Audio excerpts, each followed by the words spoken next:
Well, while everybody is getting on, maybe we could even discuss about, I have good news. The Merrill Gardens has agreed to have us come back in person. Wow. There are some requirements. We have to wear masks when we are in the building. No problem. And we either must have proof of vaccination or have take a COVID test there at the facility, but they aren't paying for. We'd have to bring a test and do the test in there. Well, And You so, know, there's usually nobody there when we check in at night. So Well, are they gonna hire staff to search us every time we walk in the building? Cheryl, Cheryl, the thing is about testing, you would have to do that every month. right, exactly. Twice a month. That's well, twice, well, however many times we meet there. Number one, if you have Medicare, you can now get tests free from Medicare. Yeah, A but month. who wants to get 8 a tested month. every month? So- Yeah, there you go. So it's just a matter of swabbing your nose. I know, test but swabbing your nose and waiting 10 minutes. And I can do the tests and verify. So I have to meet with Audie, I've talked to him on the phone, but I have to meet with him in person and kind of discuss when we want to start and how we're going to monitor it. And they're probably not going to have somebody there and pay somebody. And so I would probably commit to, as a medical person, to be there and just check everybody in. I'm sorry. Well, you could have fun doing full body cavity searches, nostril searches, whatever. And tell us it's all in the name of good medicine. Okay. I like the. And you can get Larry to help you. You can do the men, Larry can do the women. There you go. So, No, but Shirley, I'm sorry, I don't understand. If we are tested, if we have the proof of vaccination, we have in any case test in any case. Yeah, there it is. No, you don't need a test if you have proof of vaccination. Yeah, okay. So if I have the proof that I make the 3 shot, there is no problem. Uh-huh. Okay. Yeah.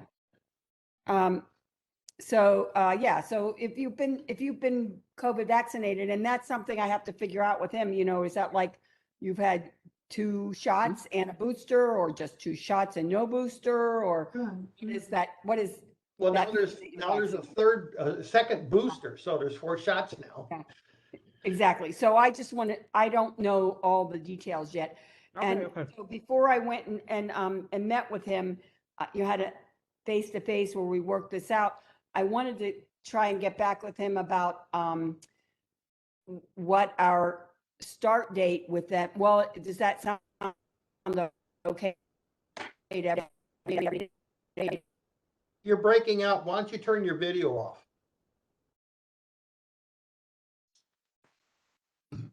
Cheryl, did you hear me? Turn your video off. We're not hearing her. No. We're not hearing you, Cheryl. She's not hearing me. I will try and chat to her and see if she watches for that. Cheryl.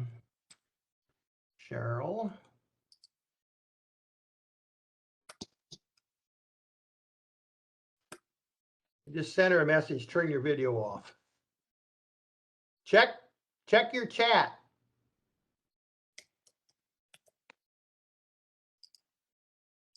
Chat.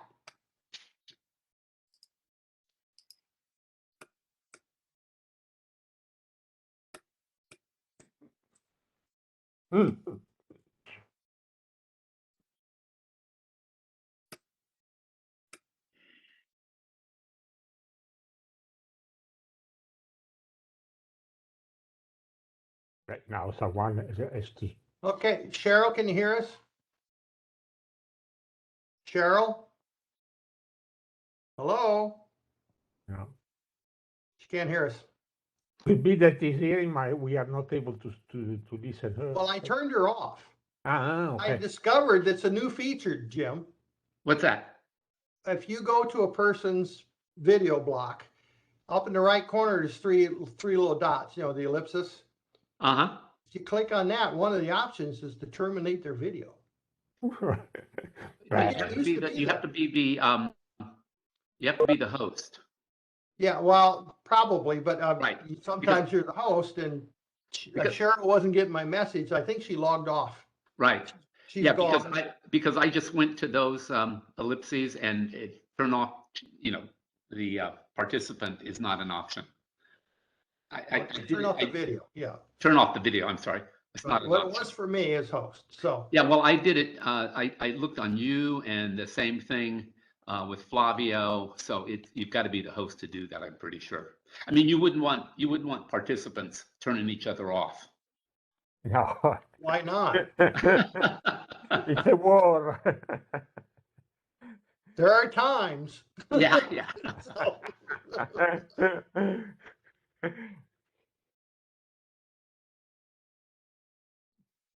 well, I don't know if Cheryl's she says she's still connected, but I Well, don't see her. Hi, Chuck. Howdy, hi, Chuck. howdy. Somebody send who's got Cheryl's a number, send her a text. Maybe that'll help. I don't know what she's doing, but her video is currently off. Her audio's off.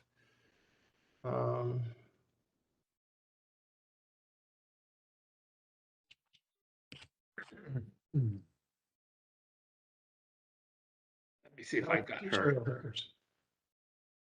I've got her here. We got 2 times. Stereo. Oh. Hey.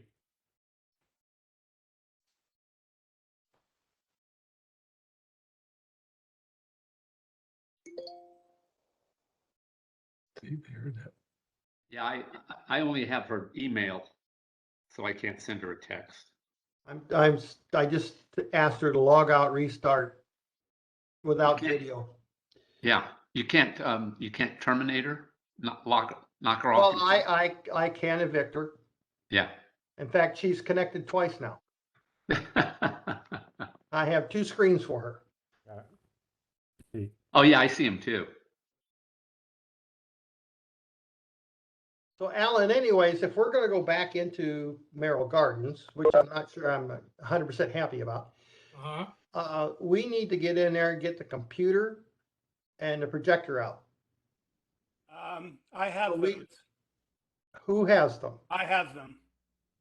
Oh, Chuck has them. Okay. Yes. And I was about to ask, does anybody want them? Because I've been holding them since we vacated. Well, if it hasn't been powered up or anything, probably needs to be updated. At least. I powered it up a little while ago and I don't think there are any updates, so it seemed to work okay. Okay, well, if I'm gonna get stuck with being digital in-house again, I'd probably like to get hold of those so that I can make sure everything's up to Okay. snuff. Just so you know that I do have them. They're not at Merrill Gardens. Okay, good. Well, I'll contact you when we determine when we're going to go back into Merrill Gardens. Okay. Just so that you all know, Hi, Penny. all Hi, the Ed. judges that are booked so far are booked for online. The What, Tony? judges.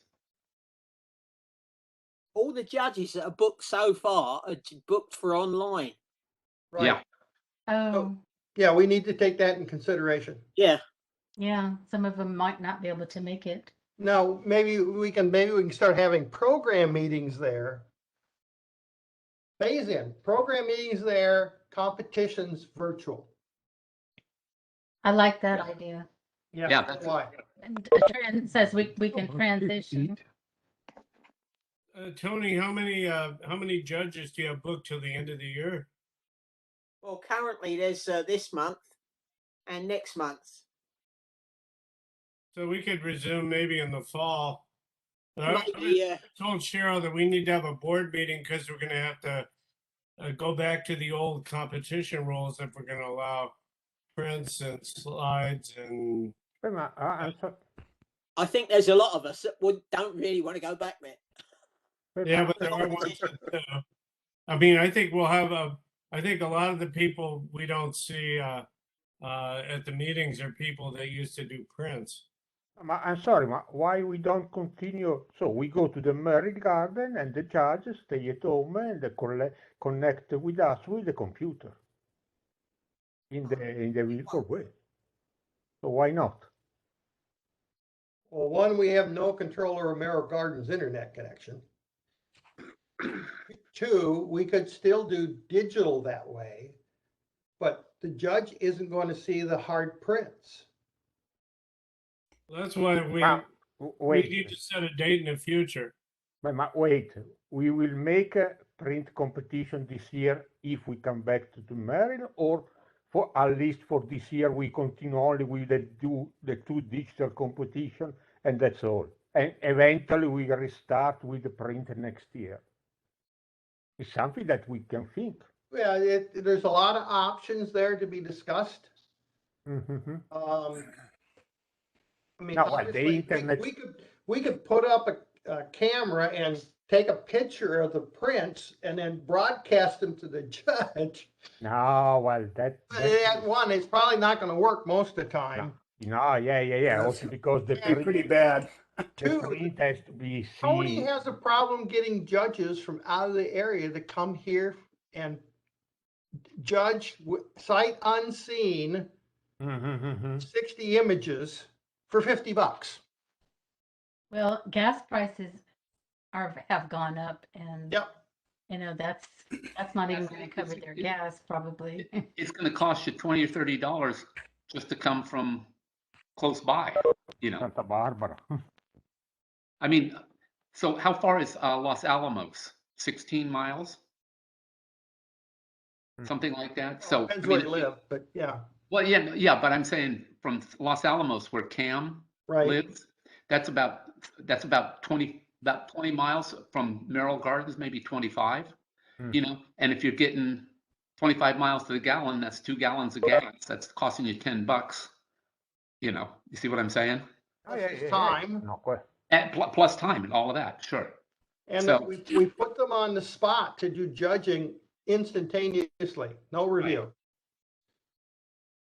So, and you know, a lot of the clubs have gone 100% visual or digital for contests. Right. A lot of the clubs have. We may have to, if you know, if we're having a hard time getting judges. I mean, we've had people judge out of Maine or New Hampshire or whatever. Sure. One of Chuck's friends, a lady who just came back from Norway or wherever she was. So Tony or whoever's recruiting judges has an easier time when they don't have to come to Santa Maria. They get to preview the images 2 days prior to the judging, make their comments. They're in, they're out. Saves them a lot of time and trouble. No, but this is why I say we continue this year. We continue with only 2 digital competition, and we can say, okay, also from the next year we continue only with the 2 digital competition. That's all, because there is no question that there are disadvantages on make also a print competition. Yeah.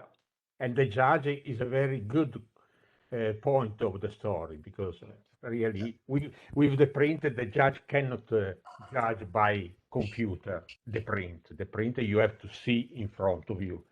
The digital is on the computer, that's all, not a big problem. Plus, we probably need to also check out our photo box, our viewing box before we go back to prints. Make sure all the lights are up to snuff and. I have the box. Just You for have the box. consistency's sake, you know, as far as a competition, it should probably be consistent for one competition year at least. And then we make changes at the beginning of a new. Yeah, it would certainly be competition. easier for the award ceremony. It'd be easier At the end of the year. in multiple ways. It would make sense to keep it this way through the end of the year at least. Yeah, absolutely. You know, to bring print people back, I was thinking we could have at least one show and tell of prints. Maybe have a at least one meeting where people bring in prints that they've done since we last met. Because we want to be inclusive to printmakers. Well, we could, That's enough. if you did it at the program meeting, we could do, one of the options is the People's Choice Award. 1, 2, 3, whatever, the people there score it, we tabulate it there. Trying to recruit 2 separate judges for a digital competition and a print competition would be a challenge. Yeah. Well, it might be better just to continue to the end of the year, but I'd like to try to bring some of that we have people that really never entered digital competition. Our digital competitions before COVID, there were maybe 12, 14 entries. Yeah. And so you have people that I think dropped out because they couldn't enter prints and they just said, You screw mean it. like Ron Calvert? Oh, I'm thinking more like Ted Maddox or Ted may never come back based on his health. yeah. Okay. Well, how about Jeannie Bagnuta and I Scott don't think Clark? they'll ever come back either. Yeah, Yeah, they but they took over the Lompoc thing. I talked to Scott a couple months ago, when I was doing the book, last year when I was collecting the books, and he indicated, to me anyway, he didn't say it outright, but he's never coming back. And what reason was that? He said because you'd have to wear a mask. Now maybe he changed his mind. If we go back to Merrill Gardens, but even then, didn't Cheryl say we had to wear a mask? Yes. We did. So, That's for you know, sure. you know, That may not That be may not forever. be either. forever. well, yeah, but so, okay, so he comes Time back, being so he anyway. comes back a year from now. So what? I Well- mean, he's not coming back anytime in the near future. Let's put it that way. Yeah. Well, our club is really small right now, and I think we need to be inclusive, or else we're going to probably shrink even more. Well, I agree we need to be inclusive, but I was making a statement about Scott, not about anything Okay, else. yeah, I'm just saying that. But I'm just throwing out examples of people who we haven't seen online at all. And maybe there were other reasons for them. They were planning to quit anyway. But I do think we should, maybe by having at least a program meeting where people bring in prints, we could, Richard Russ or Dave Clary, maybe they would be more likely, but then again, they may not want to be in an enclosed environment. So I think we got to feel our way into the So future. here's what I'll propose. I want to send out an email to all our members and have feedback from everybody. They can feedback to me directly. And then we'll review at a board meeting, maybe an in-person board meeting, all of these comments, so that, because we're going to make a major decision about the direction of this club, perhaps. And I want to have all our members' input about it. So I think we cannot decide this today, other than to let me ask this question. Do you want to meet for our competition meetings at Merrill Gardens for the Yes. digital thing if their Wi-Fi is good? I mean, we can Okay. still have it as a Zoom, but the whole idea of, do we want to try to have in person, just get to socially return to getting together? I think it would be smart to start slow and have program meetings at Merrill Gardens, and test it out. And I just, just because of the judges alone, I would hate for other people to vote to change the competition location mid-year and then lose our judges and our judge recruiter. And, I would just tread carefully forward. But I do agree that, we want to be inclusive. We want to have at least program meetings there. And maybe Alan had a good idea about a way for people to share photos printed if they would like to. Yeah, Well, I agree If with, they're not judged and they don't count towards awards, how's show and tell on program meetings gonna help them? I don't see show and tell for pictures as being very interesting for them. No. You know, I don't think Bob Ginn's gonna bring us a picture of Marilyn Monroe and, you know, for show and tell. I just, you know, just sort of saying, they want those pictures to be, judged, and those, prints to be judged. And so we need to talk about the direction of this club going forward. And it's a bigger discussion than I think we're going to have today. So at this point, I'm going to know that I'm going to send every member an email and ask for a response back. And then I think we will have an in-person board meeting soon to hash this out and talk about the direction of the club. And Cheryl, can I ask you, you said you were thinking of us having a hybrid meeting where we would be there in person, but also have people who could be in the meeting via Zoom, or you were talking about? Yes, I'm reluctant to say, you know, to kind of give up on Merrill Gardens. And there is some benefit in the social aspect of our club. We all like getting together. We've enjoyed, those of us that can, the field trips. So I think it would be lovely to get together to be able to talk after the judging, perhaps about different images, just to have that happen and as a group watch the digital judging. Well, with the program meetings, you know, we oftentimes had speakers come, you know, and that kind of thing. And I think that's very valuable. It would be nice to have that again. Yes. But if we're going to broadcast those meetings also, you know, virtually, we don't have the equipment to do that. Right. There's going to be a big expense to get the appropriate cameras and sound systems to capture what's going on in the room and whatever people are showing physically or projecting to people who aren't there, you know, who are watching the thing virtually. So before you start deciding you can mix these meetings, you need to be aware there's a lot of research that needs to be done and a lot of expense. I wasn't suggesting that we have do the program meetings and have it broadcast. Just go back to our old way of having program meetings. Everybody meets there. It's self-contained within the room. What about even if we decided not to broadcast, but just to record it, have Tony edit it and put it on the website? Maybe we don't do that. Well, but if you want to do that, you got the same problem, sound and video equipment. Right. At Chuck Jennings' meetup group, we do kind of a hybrid approach. And the problem is he sits with a laptop and there are two groups of people. There are the people at home who he can hear, but the people in the room can't hear. Right.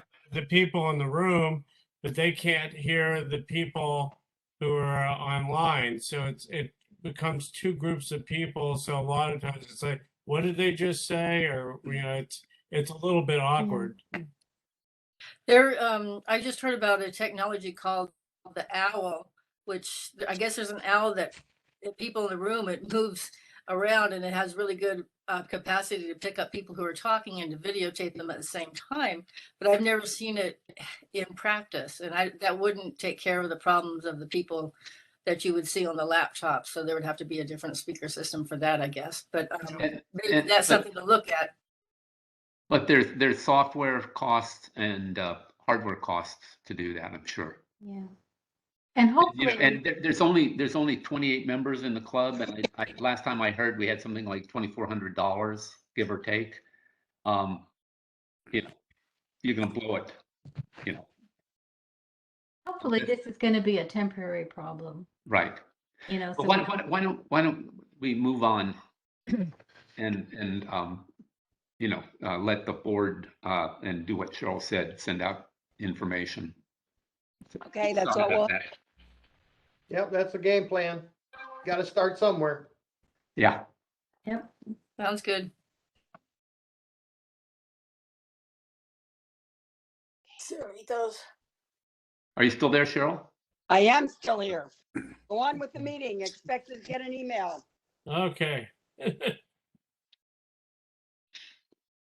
Okay, so how about club business? Do we have a field trip report, Penny? Or are you? I don't see your video. Are you? Do we have your audio? I think they're eating. Oh. Yeah, Well, she's got herself muted. Oh, There no, she is. unmuted. Hello. Hello, oh, Penny. okay. Hello. Okay, if you read the Galleon, you know that the last Sunday in April, the 24th, that's when we're going to go out to Morro Bay and go to 4 or 5 different sites and practice pinhole photography if you would like to do pinhole. I'll be there. But you don't have to do pinhole. So just read your Galleon and get the details where you might meet up with us. I've got a nail hole camera. Does that count? Sure. You can make an image out of it that you want to share. Yes. Well, you know, Jim, I'm sorry you don't have a bullet hole camera.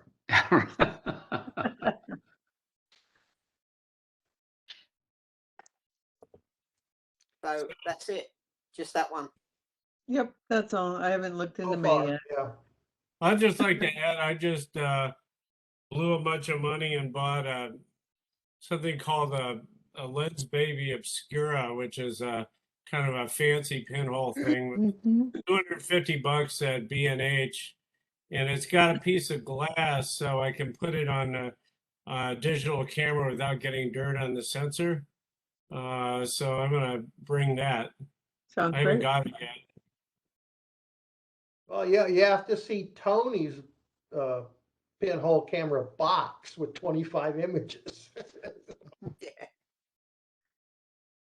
Made out of an iPad box. Wow. I did notice, we did go out and practice with the pinhole camera that we adapted a cap to put on our digital camera. And I did find that not only did I see a lot of dust specks on my pinhole images because of such a small aperture, but afterwards on my regular digital images, I noticed that I had a lot more dirt on my sensor. And I thought I was being careful, but I mean, it is something to be aware of. You do get a little dust on Yeah, your I sensor. experienced a similar thing, but I have to admit, I had not checked for dust on my lens, on my sensor prior to us doing that exercise. So I don't know how much new dirt I introduced. Yeah, All I know is I had a hell of a lot of dirt to clean out of there. yeah, So, I did too. Yeah. Yeah, I had some pebbles on mine. It was worth it though. It's a lot of fun. It was a fun experiment, and I'm looking forward to doing it again. Yeah. I'm still trying to remove a celery patch from my sensor. Okay.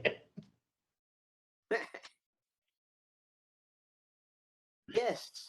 Any other club meeting? Business? Business. Well, then so to go on with I just thought we'd do a general show and tell, whatever anyone wants to come up with.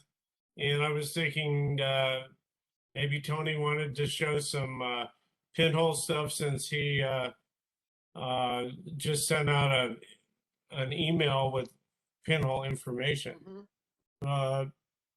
Or has anyone else done any? Has anyone done any pinhole stuff they can show? I've got some I can show as well as some other stuff. And I don't have anything ready to share, but And Jeannie sent me a bunch of images to share. Nobody else did, so I figure if you want to share, you're doing it yourself. I've got some images that I can share. Well, we were supposed to also later share. on after other people show, but I just have a few images of the field trip we took at the greenhouse. What is it? Euphoria? Euphoria. Euphoria, yeah. I have a few photos that are from that field trip I can share later on. Who has diptych, triptych photos? What? With Jim. That's what? Pinhole? No, I didn't. Yeah, dip all diptychs. Okay. I have one triptych okay, good. that I sent to Greg that I'll show tonight. Well, you want to go first? Sure, I'd be happy to. Okay, let me go out here and see if I can find your stuff.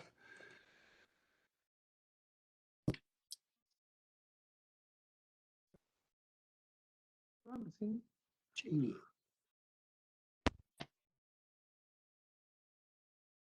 Oh, that's nice. That's nice. This Most must have been when she was out birding. I was out birding. This is Merced National Wildlife Refuge. Is this a pinhole? No. No, I haven't a clue how to make a, well, I do have a clue because Tony's told me, but I don't have a pinhole camera. Okay. So this is one morning out at Merced National Wildlife Refuge. Most of these are geese, but there's some cranes in there too. And I had there were so many birds. I was just in heaven. I will do this again anytime. Is that So- the first time you went to that wildlife refuge, Jeannie? Yeah, it's the first. I think I might have been there one time just in passing, just to see what it was like, but it wasn't when there were a lot of birds. So this is the first time I'd been there when there were a lot of birds, and this is my second day there. I'd gone there, and then I was going up to the Sacramento National Wildlife Refuge. So the first day, I was just amazed, and then going up to Sacramento National Wildlife Refuge, it was okay, and there's some other things went on, and then I ended up at another place that didn't have any birds, and then so we went back to Merced, and this is in the morning that we went back, and Yeah. I just loved how the sun was coming up and just the tons of birds. That's I really can only nice. imagine the job Ken had when you got home cleaning the outside of the RV. I'm not sure that he did. I think we ended up taking Uh-oh. it to Mercedes and had to get some work done on it, and they cleaned it. You may have to rename it. Yeah, So, the dirt box or something. the shit Talking house. about dust spots, that one has some That real is dust really spots. nice. This is Can nice you? too. It's kind of showing up small. Oh, I think I can make this show up larger on my screen. Okay. Where So was this that is- one? This is also the same place. I put a little bit of effect onto this to make the mist look even mistier and stuff. And these are the sandhill cranes. It's a beautiful shot. Yeah, it's gorgeous. And I like I the actually- effects. I like the effects you added. I actually had to do some editing because if you see where the sun is and you draw a straight line vertically down, some more of that hill was in the way, and I should have moved my van up just a little bit because you're not supposed to get out of your van. And I didn't realize until kind of too late that was blocking the view. So I went in there and I moved the hill to the left in Photoshop because I thought it looked better than to have the hill, the foreground hill blocking it out. So I had to do Okay. a bit of work on this to move things around. Can't get out of your van. You're not supposed to, but I found that people did. Although at this point I was being really good and I hadn't seen anybody getting out of their van yet. But you're There not, you're not There are supposed to. 'Cause you designated might, areas where you can get out. yeah, but for the most part, they don't want you disturbing the birds, and the vehicles act like blinds, and they pretty much ignore you. But I also found out that later I saw people standing close to their vans, and they didn't seem to, or their vehicles, they didn't seem to be bothering the birds. But you really shouldn't be walking away from your vehicle, which I did. We saw a couple do that, and we thought that was too much.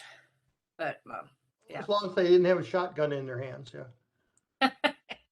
Yeah, get them with my shot.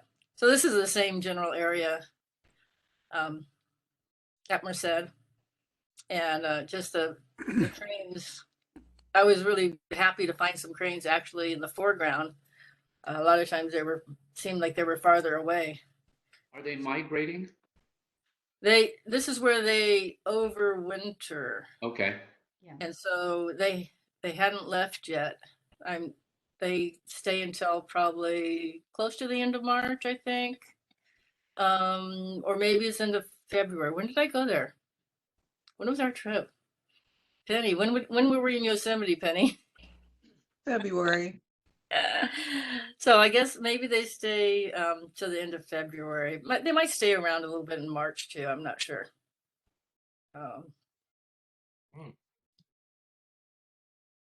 These two were just a little bit. One was just a little farther behind the other, and unfortunately, you can see the foreground one is not quite sharp enough. I think I'm going to do some work on this and try to make them look like they're in the same plane exactly, because as they move together, I could, one was behind the other. But I like the look. I like the look like they're getting sweet. It's almost a silhouette. Mm-hmm. This is a really fine photo also, Jeannie. Yeah. Jeannie, which lens are you using? That's a good question. I was using, I'd have to look back at my original ones. I was using a couple of telephoto lenses. I kept switching between them. One was, I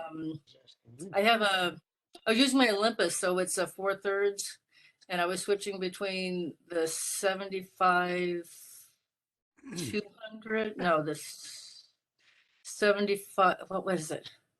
Oh, I forget now. What are my lenses? Oh, wait, right here. So I was switching between the 12-100, which is actually like 24-200, and the let's see, 100-400, which I have a 2x extender for. So I was using the 2x sometimes, but on these, I can't tell you. I don't remember because I did so many different things at different times. It's okay. Don't worry. So those are ibises, and here's some more ibises. Yeah, I was just amazed to see so many big birds. You can go to the next one. Same, the ibises. Serious dust spots. Yeah. What? I don't see the dust spots. The birds. Oh, come on. The background. No. I really like this one because it looks like they're confused. I think they were just getting going. All different directions. They'd be easy to cut out and deal with to make a montage. Mm-hmm. Triptych. So this was actually up in Calusa National Wildlife Refuge, it's Northern California, or Yeah. Central Valley. No, it's Northern California. Okay, that's not Central Valley. It's just north of Sacramento. That's Northern California. Yeah. That's not the Central Valley is where San Luis Wildlife Refuge is in Central Valley. Awesome. But Sacramento is in Northern. Same valley. Yeah, this is up around Marysville, Marysville, Yuba City, if I remember, and that's up there, Northern California. So I've been watching this egret from the sunny side for about, I don't know, half an hour, 45 minutes or something for the longest time. And then I drove to his other side because I decided he was never going to catch anything. And I looked around and I was looking at some other things. Oh, the beautiful pheasant, which I almost got a picture of. And then I turned back to look at the egret just as he stuck his neck into the water. And I just barely caught this one. So I have a whole series that go beyond this, where he's got the crawdad. And he turned around and went back the other way, and he took it over to the side of the hill, and he beat it up, and then he swallowed it. So I was pretty happy to get some backlit stuff there, though. Very good. Nice, Jeannie. Yeah. Very nice. Really nice photos, Jeannie. Thank you. I had a good time with that. A lot of fun. Jim and I and Tony went out and wandered around Santa Ynez and other places, and a couple of weeks back, and we were just taking snapshots of whatever we saw, wherever we saw it. So this is some poor guy who gave it all in the Ukraine, I think. Yeah. That's scary. This was a donut shop and it was so small in the bottom, I'm sure they didn't cook there. But this is Los Olivos. It was a takeout donut shop. Yeah. And then Tony's nephew, we found out in the field. Yep. So he was very friendly. He was expecting us to feed him. Yeah. I like this shot of the mailboxes with the shadows and the fence shadows. No, that's cool. And there were some very expensive ranches. Each one of these mailboxes represents a ranch, and they all fork off of this road to their personal property. The other half live. Yeah, this is the chapel there in Los Olivos. Yeah. It's open 24 hours a day. It's very well supported. It's a beautiful structure inside.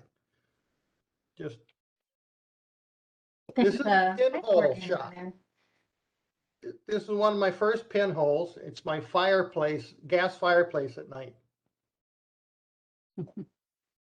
It works. You notice how beautifully in focused pinhole images are. Yeah. This is on their way to Rancho Sisquoc. There's an old adobe along the road there. And I converted it to black and white, another pinhole image. Yeah, this is off of Fox and Canyon Road. Right. Yeah, that turned out nice. Yeah, that turned out really good, Greg. Yeah, we did some interesting things there. There were some strange things going on at that place. This is the chapel there at Fox and Canyon Road where you fork off to go to Rancho Sisquoc Winery. Don't tell me to fork off. Okay. Anyways, it's amazingly sharp for a pinhole shot. That Yeah. is. And I didn't bother removing the power pole. It's part of the scene. This is the old abandoned sugar mill out on West Betaravia that we went to with the Calverts and Tony and Jim and I. More shots. Yeah. It's all fenced in. It's kind of hard to get to it, so you have to stand back or stand up in the back of your pickup or something.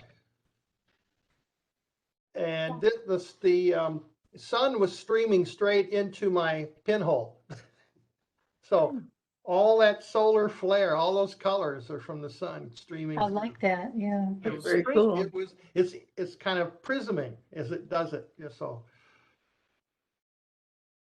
And this was across the street from the sugar factory. Place that specializes in flats and boxes for the ag industry. I know Jim got a nice picture of it too. So anyways, those are mine. I'm done sharing. Well done. Who's next? Well, Tony, got something more. Tony, you want to show? I'm not ready yet, Jim. If you want to go. Okay, I'll share some of the triptychs. Because that's the, I guess it's the year-end project, so.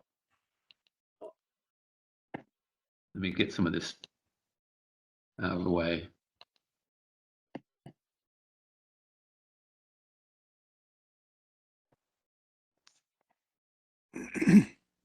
So this is one of my trips to Venice. They're both from the same year, if that makes any difference. The colors in that costume really complement the building so well. Yeah, well, that's one. I mean, there's at least a couple threads that pull these together. One is the theme. I mean, one is where they are at Venice, and the other is the color tones, color palette. Mm-hmm. Basically, Yeah. create the connection between the two. That's nice. Thanks. This is just some graffiti in downtown LA. Hmm. It's wall graffiti. Mhm. That's very interesting. This one you have to look at both sides. Believe it or not. But look at the left-hand side, the little book of big breasts, Uh-huh. and then believe it or not. So that's my poor attempt at humor. Okay. So this is from Paris. So and the right and left panels are basically the same. Yeah.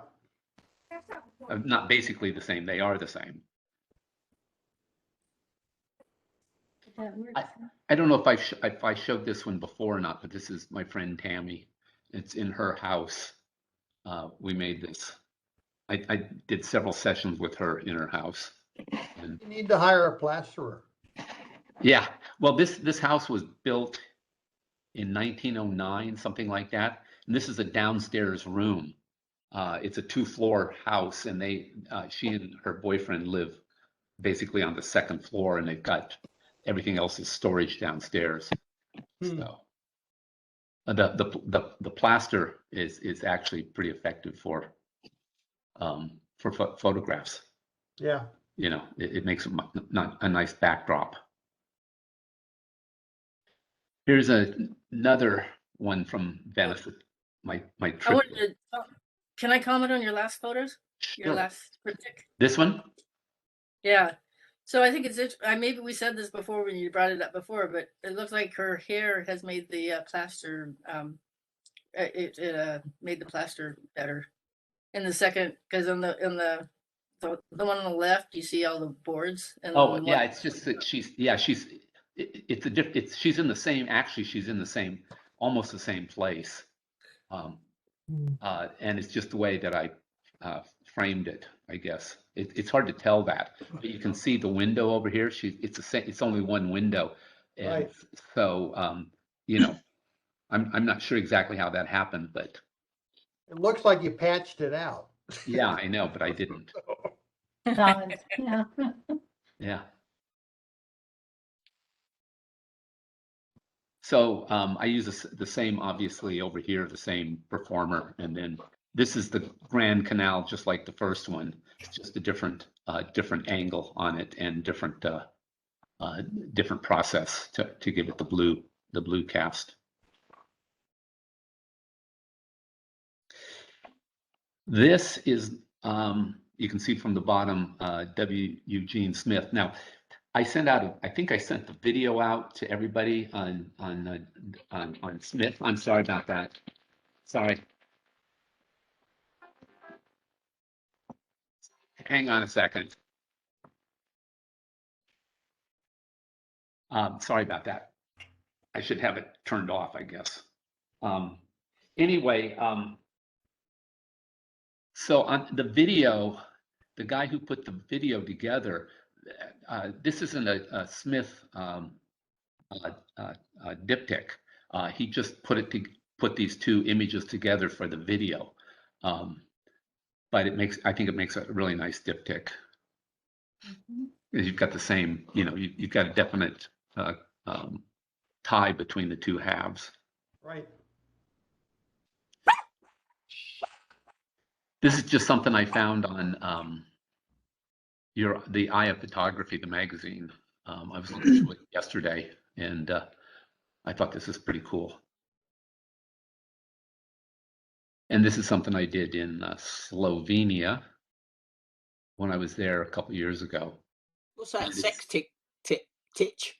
Yes, exactly. Or you could call it a sort of a collage, I guess. But yeah, but it's a sextic. Does that? I won't say it. And this is a collage. That's somebody wanted to know what a collage looks like. So this is I found it on the internet. That took a lot of work. Jim, Huh? Jim, I'm sorry. Can you go back to the Where? the picture of the sixth? Oh, this one? Now, but this is you say that is where is this place? This is in, it's a cemetery in Ljubljana in Slovenia. Now, do you know why I ask you? Because I see that it's like on the tomb, there are, it's an Italian person, and Right. and there is soldato that is in Italian word. This is why I was. Yeah, this may have been an Italian cemetery. I don't know. Sure. Okay. And this would be, this is an old cemetery. Yeah. So, I don't know if the Italians fought with the Slovenians Yeah. in some war, when Second they War. were allies. I don't know. I don't remember the story behind it, but There's no question. The Second World War, there was a right. big fight between Italian and Slovenian. No, because I see that in all of the cross where you see the name, there are all Italian names, and then there was the word soldato. That means military. That's Yeah. the story. Well, Slovenia and Italy have a common border. No, yeah, exactly. Yeah, There is a border. Yeah, I think Slovenia is bordered by Italy. It's for Italy, Austria, Hungary, Yeah. and some other maybe. Yeah, I can't remember the other one right now. But anyway. Yeah. Go on east of Venice. You can go for 100 kilometers, and you are in Slovenia. That's the story. Yeah. It's a 4 hour trip from Venice to Slovenia to Ljubljana to Ljubljana. So they're very close. Yeah. Okay. Interesting. Very interesting. Thank you. Yeah, you're welcome.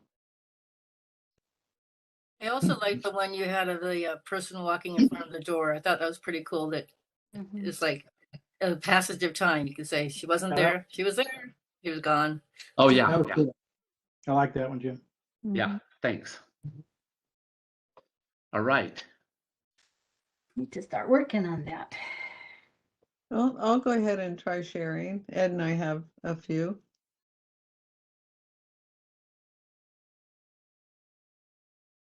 It took us the better part of the evening to get them loaded onto this thing. Let's see if we can unload them to you. Okay, everybody's good. They see me?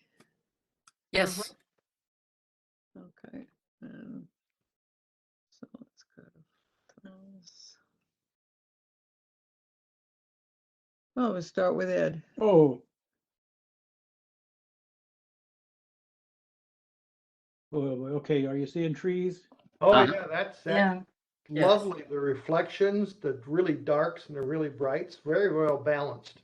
Yeah. This was on our trip to Yosemite in February, and Jeannie and Ken were there, and with That is large batteries, and they were, when I photographed this, they were off to photograph the Horsetail Falls show, which I guess didn't really play out all that great. And I have some photos of Horsetail, so I went off. This was by the swinging bridge, and I photographed this. Next one, too. That's really, really nice, Ed. Yeah. Thank you. Like that. This is at, what is this, Tunnel View? Yes. Penny? Tunnel Okay. View. Yeah. I like the contrast in color here, and I am a sucker for lasses in dresses, so I made this photograph. She took direction well, and like that.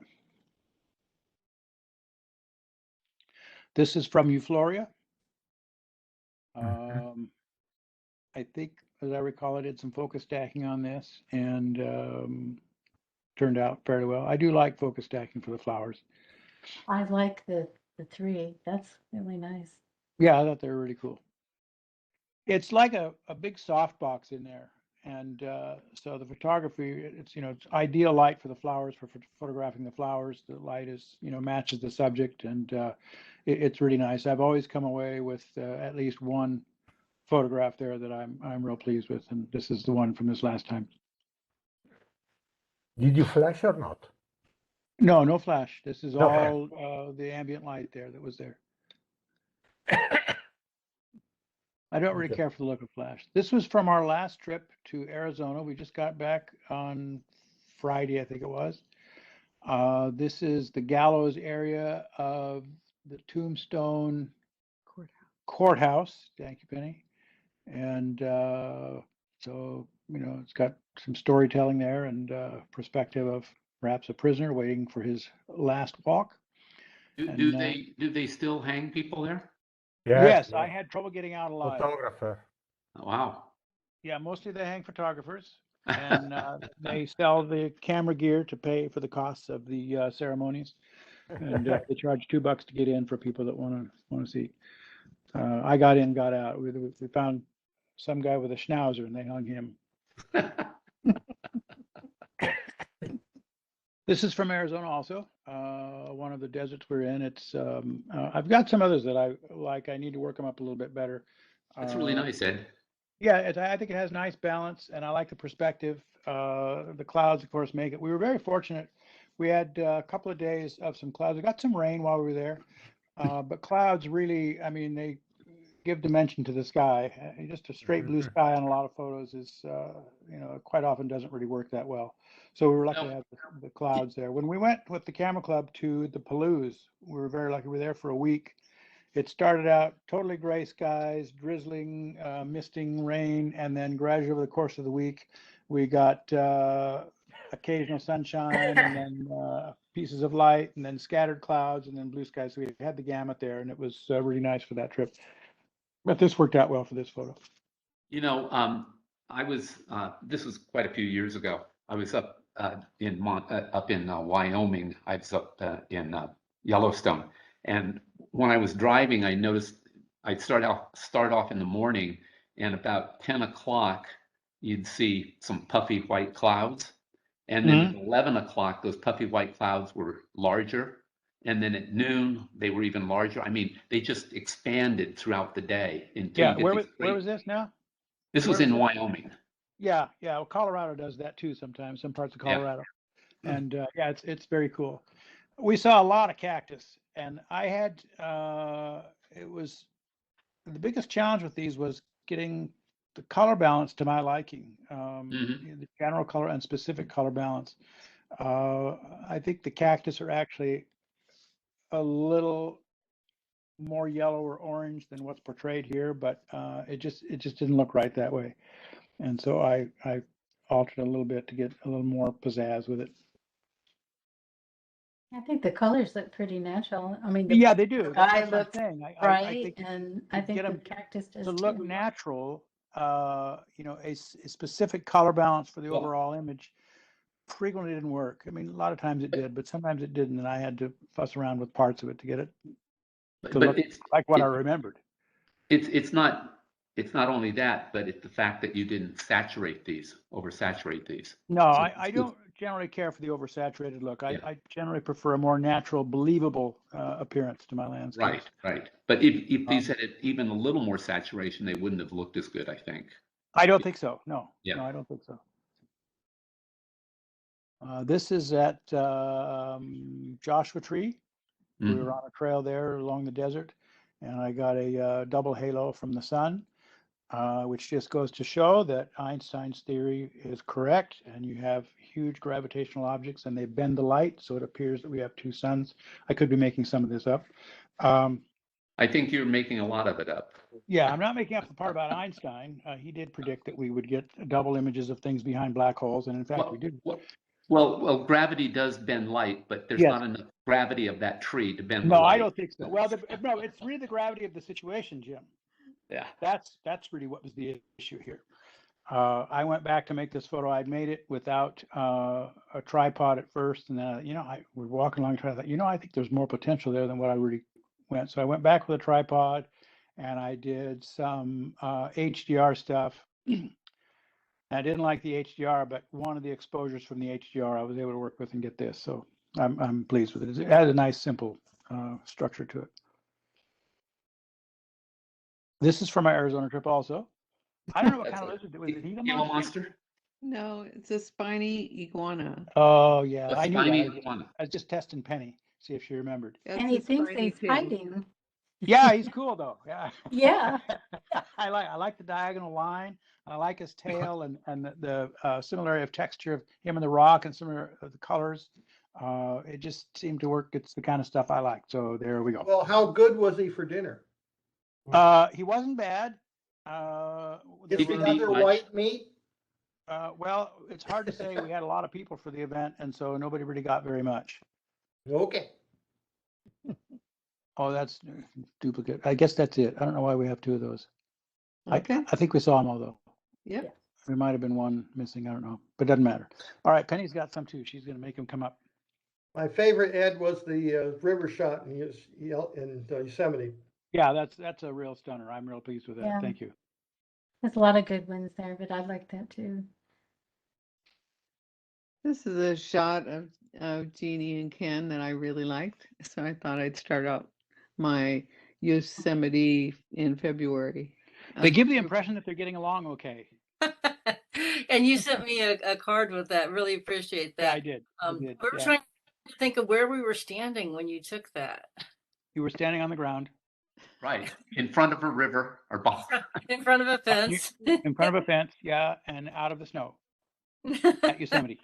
That was that first evening when we showed up and went behind the Yosemite Lodge toward the river. Yeah, we were headed toward the swinging bridge.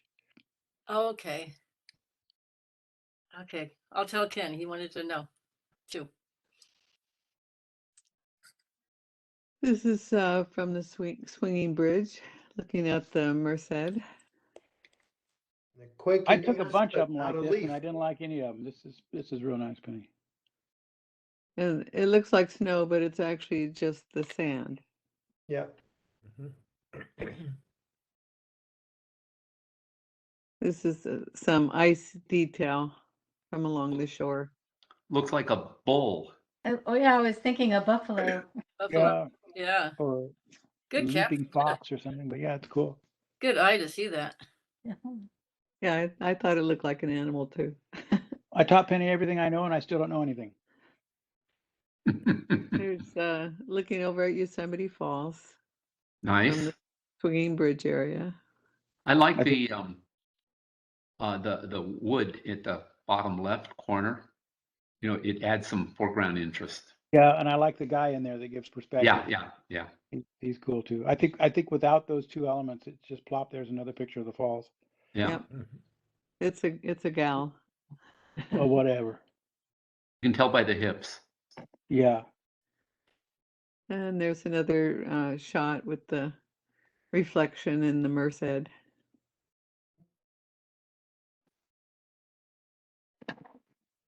And that's just some of the forest floor. I liked how everything kind of It gets almost smashed looked down. like you're exposing fossils. Yeah. Yeah. Such a It does variety look of like a leaves. fossil. Yep. Nice. That's cool too. Oh, I like that one. And yeah. this is a pool of water inside of a log that had the yellow leaf floating in it.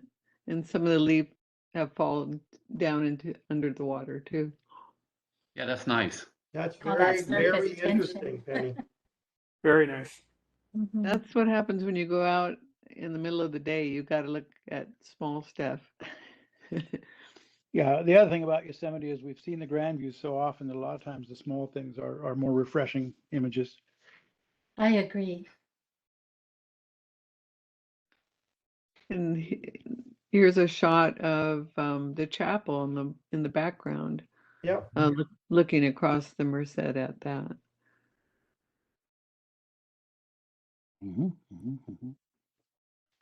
We took a trail from Camp 4. We won't go into details. Good.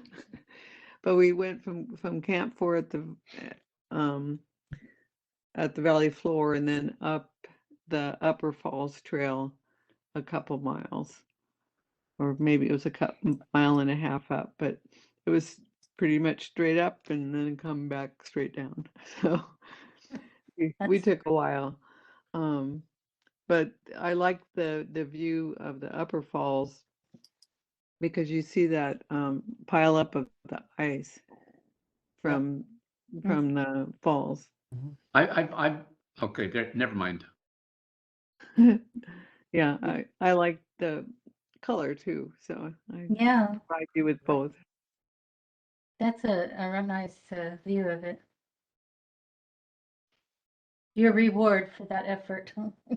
Yeah, I might not ever get up there again.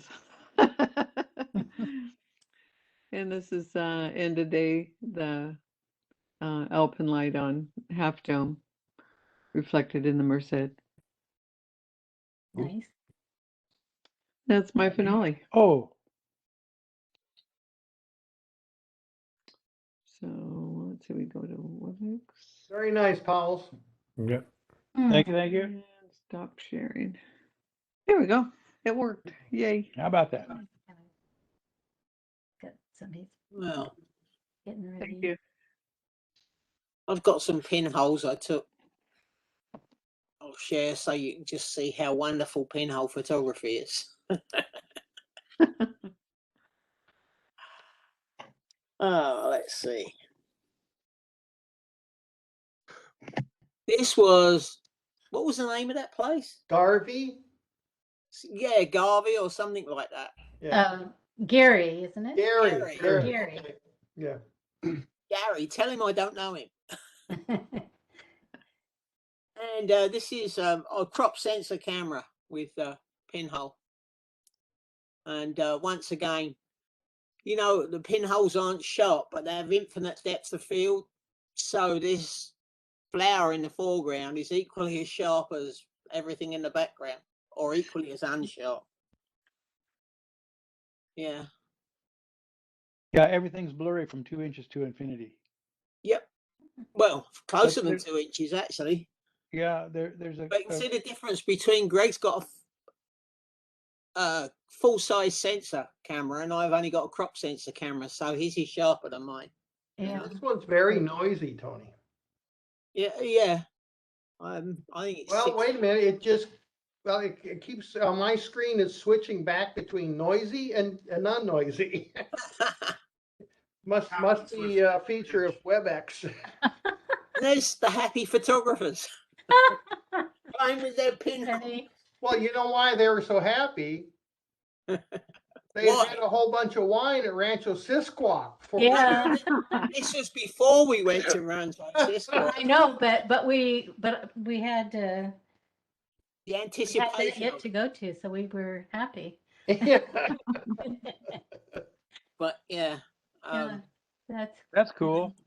Then we went to the sugar factory, and I trespassed because the gate was open. It's not normally open, so I wandered in there.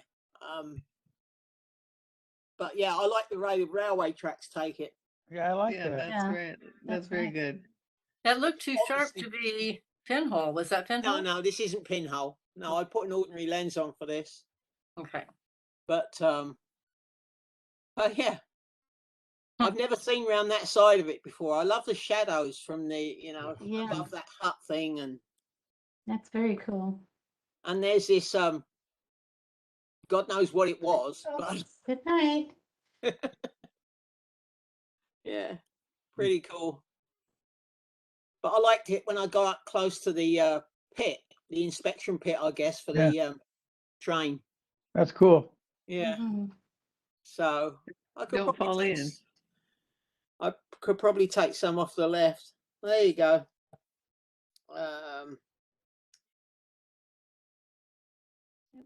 Those are nice.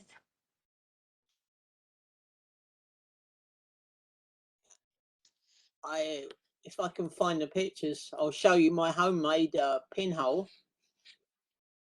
Bear with me. Talk amongst yourself a minute. Oh boy, oh boy. How do you do? Well, let's talk about Tony while he's not paying attention. Yeah, I can hear you still. Is this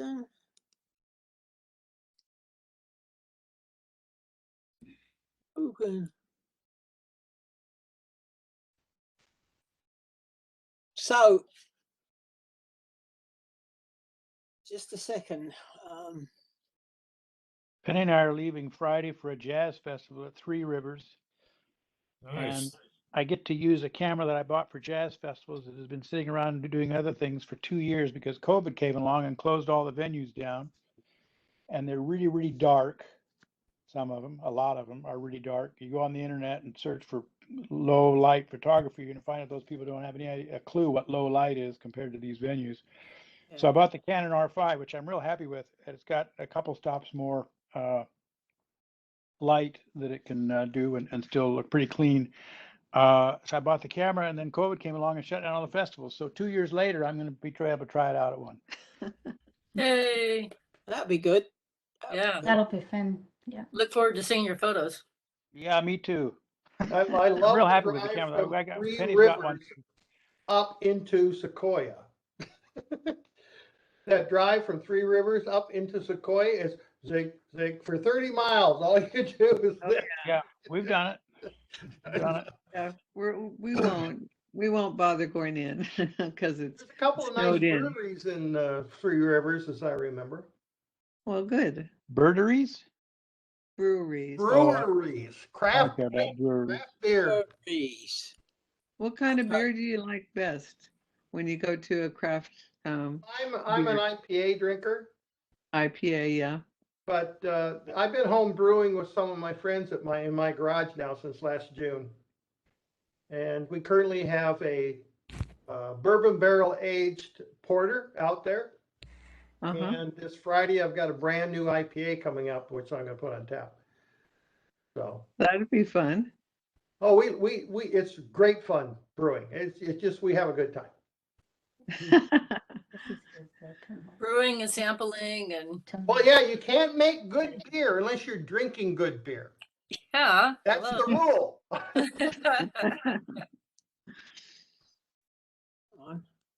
So, this is the pinhole camera I made from an iPad box. As you can see, it's got 25 pinhole lenses in, and I made this grid to put in there. This is before with the grid out, so there's 25 pinhole lenses, and this is the result. This is a cyanotype. This is the result I got out of it. Wow. That is Pretty cool. I mean, this is just a picture of it. It was hanging on the line drying. The cyanotype was hanging on the line drying, and I just shot it with the cell phone. The sun was behind it too, which made the paper motley. But yeah, so I thought, let's just waste a day or two making this thing. Yeah, exactly. Yeah. I think it's pretty cool. So do you expose the entire thing at one time, or are you exposing like one hole at a time? No, the entire thing. The entire thing. This was a test shot. What I want to do is get in close to a subject, because I think if I get in close, it won't be like 25 of the same pictures. But I think it'll be splitting whatever you're taking a photo into parts, if you see what I mean. Yeah. Yeah, So I like a think- dragonfly.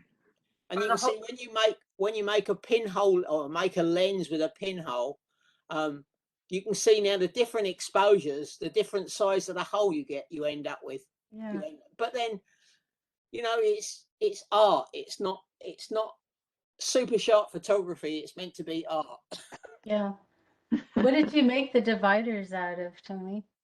This whole thing is matte board.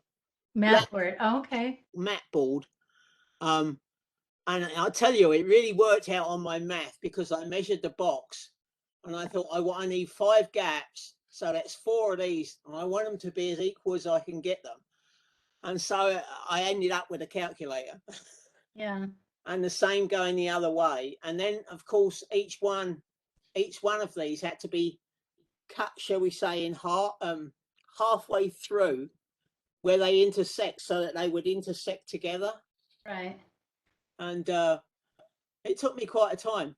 Now, the matte board was black on one side, but white on the other. So I had to get some black spray paint and spray paint that. Also, the inside of the lid is black painted. Yeah.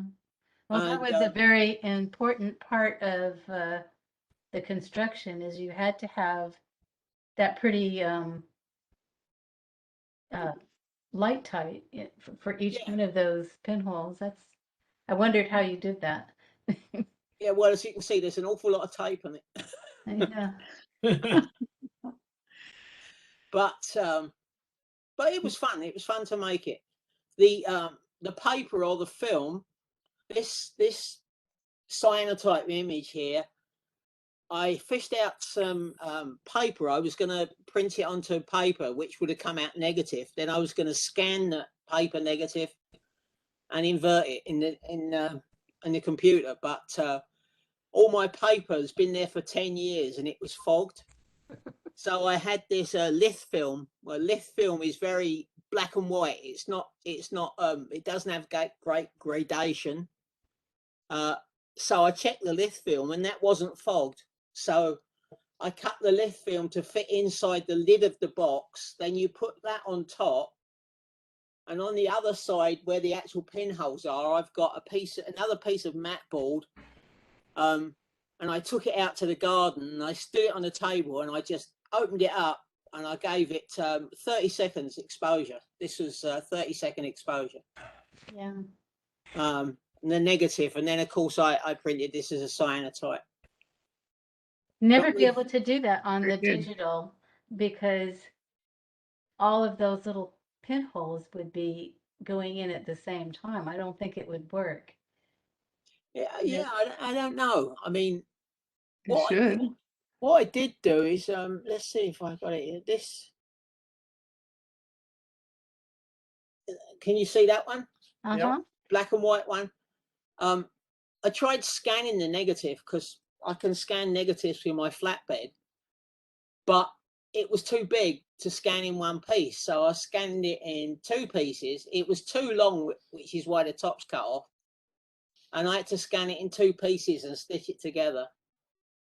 It sort of works. You know, in some respects, it's got more gradation than cyanotype. Once again, is not known for having a long tonal range, if you see what I mean. Yeah. Oh, there's definitely light and dark though. Yeah. In both versions. Yes, you can see it's the same ones. But it was a lot of fun, and I intend to carry on doing some other stuff. Like I say, I want to do some close up, shall we say, almost still life kind of things. Yeah. And but if I'm close up, I'm thinking it's going to split it into sections, whatever I'm photographing.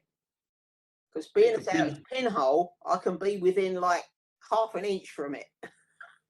Make a pinhole that you can hold in your mouth. Yeah. You'll have to take a photo with that on Pinhole Day so you can share it on that site. Yes.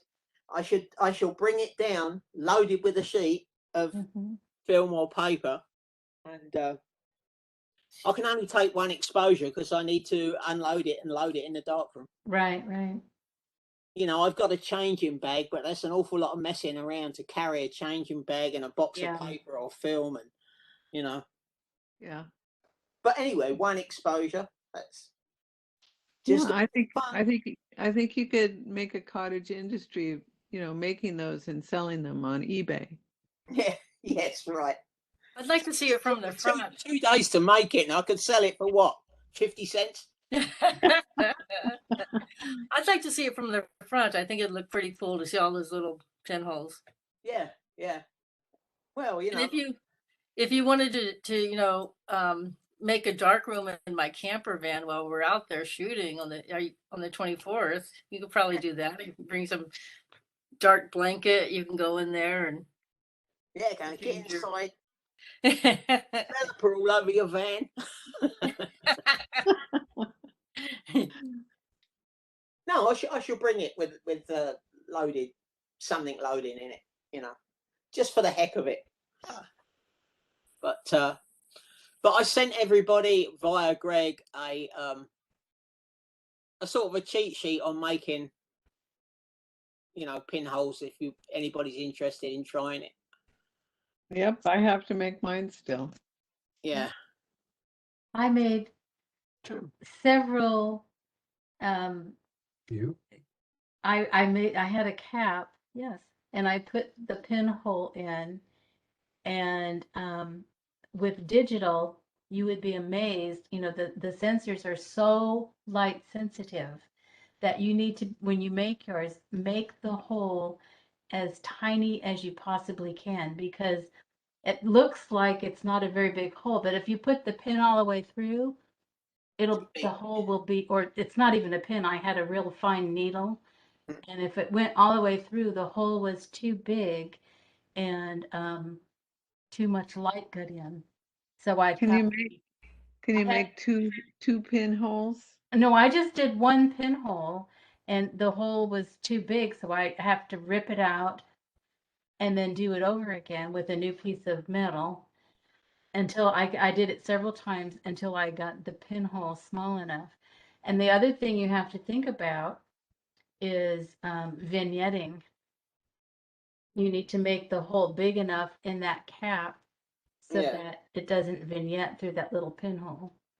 And I think that's a problem because you have the 7R3 or 4, whatever. A7R3. What is it? 50 megapixel? It's 42 or something like that.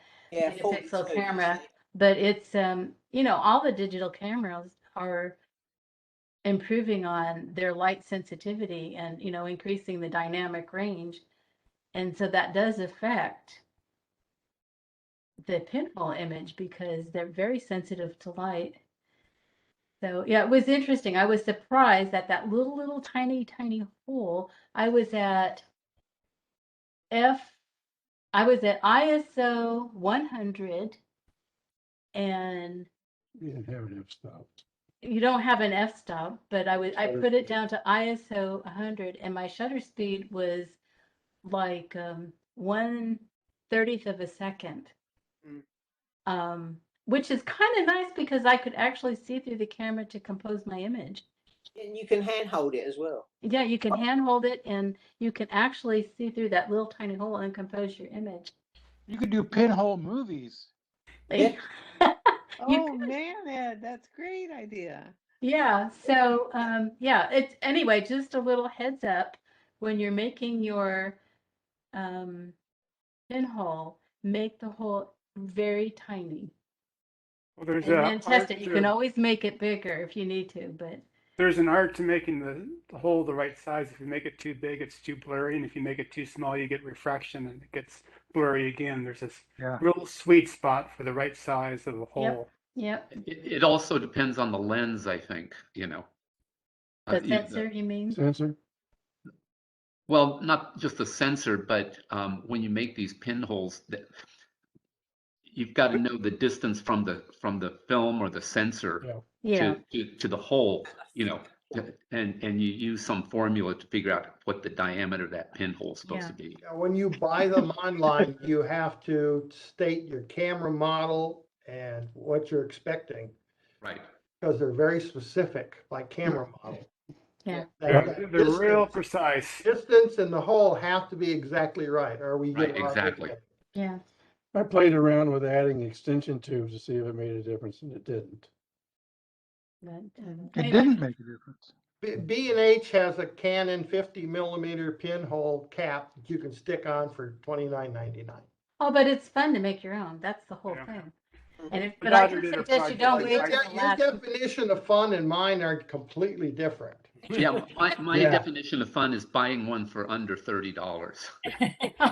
No, it's really cool if you make them. I just used like a soda can. You can just cut little pieces of metal, and so you get lots of shots at it. You just keep trying over and over again. It's not My How many definition. bloody fingers did you have?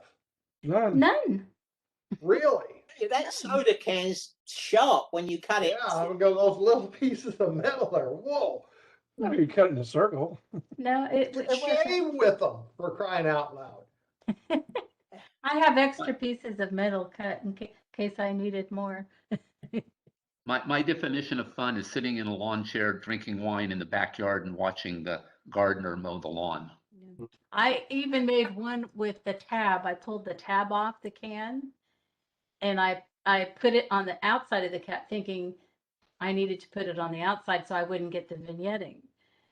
But boy, I didn't realize the metal was so thick on that I couldn't even get the hole through. Hard with the needle. It was too thick of the metal. That's what you had that engineering husband for. I did it. I actually did it, but it was a lot more difficult than the regular sides of the can. I still have it. I'm going to try I it. told her if she wanted to do it, she had to do it herself. I wanted to do it myself. I just needed your tools. Yeah. Okay. You needed his tool, really? Well, we're not going there, Jim. Show you pictures. Ron has a Okay, pinhole would you tool? like to see my flower pictures? Sure. Oh, Yeah. yeah. Now you did it. Okay. I don't make with a I pinhole. didn't get real great photos, I don't think, but let me see how to share. Sure. I'll share mine too. Don't close it. It says open system preferences. I don't care what that. Oh, you know what? We might not be able to because you had your computer worked on. Oh, can't do it. We're not going to be able to do it. Ron had he had to wipe his computer clean, and he took it into the Apple Store and have everything reinstalled, and so we're not set up to share, I guess. Should be. Apples never need repair. They never get sick. They never get a virus or. Well, so why you know do you what have happened? to wipe it and take it in? What happened was we got one of these things that says you need to update your computer to the new operating system, and You believe them. and Ron usually doesn't. I don't like to update my computer until time goes by and they get all the bugs out. Well, Ron updated it right away, No, it's been a while. and the computer just kind of broke. the download just made everything freeze. Yeah. And so we had to go online with support, and they told him to do this and they told him to do that. And 8 hours later, he still had 2 days.